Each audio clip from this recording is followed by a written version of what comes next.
Umarangkada na ang Operation Baklas ng Commission on Elections ngayong Martes kasabay ng pagsisimula ng 90-day campaign period ng senatorial bets at mga party list.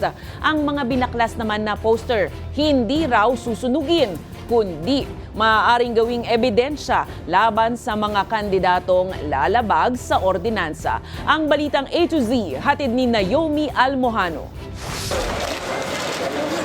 Pasado alas 5 ng umaga ngayong Martes, Pebrero 11, umarangkadang Operasyon Baklas ng Commission on Elections, kasabay ng unang araw ng pangangampanya para sa mga tumatakbo sa pagkasenador at partido sa 2025 midterm elections.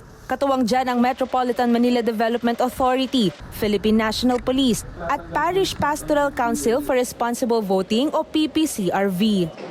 Mga campaign material gaya ng mga poster at tarpaulin na hindi sumunod sa itinakdang sukat o di kaya na may nakapaskil sa mga ipinagbabawal na lugar gaya ng poste ng mga kuryente ang pinagbabaklas ng komisyon ngayong Martes. Mismong si COMELEC Chair George Erwin Garcia rin ang nagbaklas ng ilang mga poster. Ayon kay Garcia, pasok naman sa sukat ang mga poster na binaklas sa kahabaan ng H. Lopez sa Tondo, Maynila. Ang kaso, sa maling posting area naman nakalagay ang mga ito at hindi pa sumunod sa green campaign ng poll body. Mali rin yung mismong gamit ng mga materyales. Sabi natin, pwede namang gumamit kahit na karton, kahit na papel o kahit na cloth man lang. At the same time, yung mga ginagamit kasi plastic.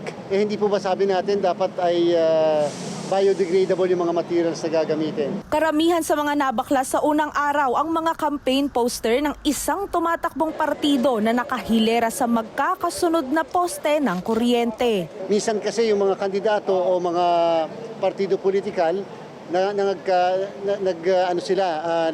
na lang sila ng mga taga-kabit ng mga poster, hindi man lang nasasabihan kung saan dapat ikabit at kung paano yung pagkakabit. Dadalhin muna sa mga local COMELEC office ang mga tinanggal na poster. Hindi raw ito susunugin kundi tutunawin at kakailanganing i-account ng maayos para malaman kung sino ang mga pwedeng kasuhan ng election offense. Ngayong pong araw na to, onwards, sisimulan na po namin ang pag-i-issue ng mga notice sa kanila to remove the campaign materials. Sa ating pong rules, 3 araw, pag hindi tinanggal election offense at diskwalifikasyon ang haharapin po nila. Desidido ang komisyon na striktong ipatupad ang Oplan Baklas at pananaguti ng mga pasaway na mga partido at kandidato, lalo na pagsapit ng local campaign sa March 28.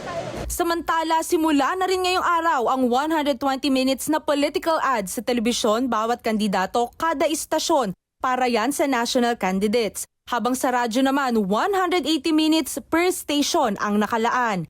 Inaasahan na ang sunod-sunod na campaign message para makapag-isip ang taong bayan ng kanilang ihahalal sa darating na eleksyon. Para sa Balitang A to Z, Naomi Almojano.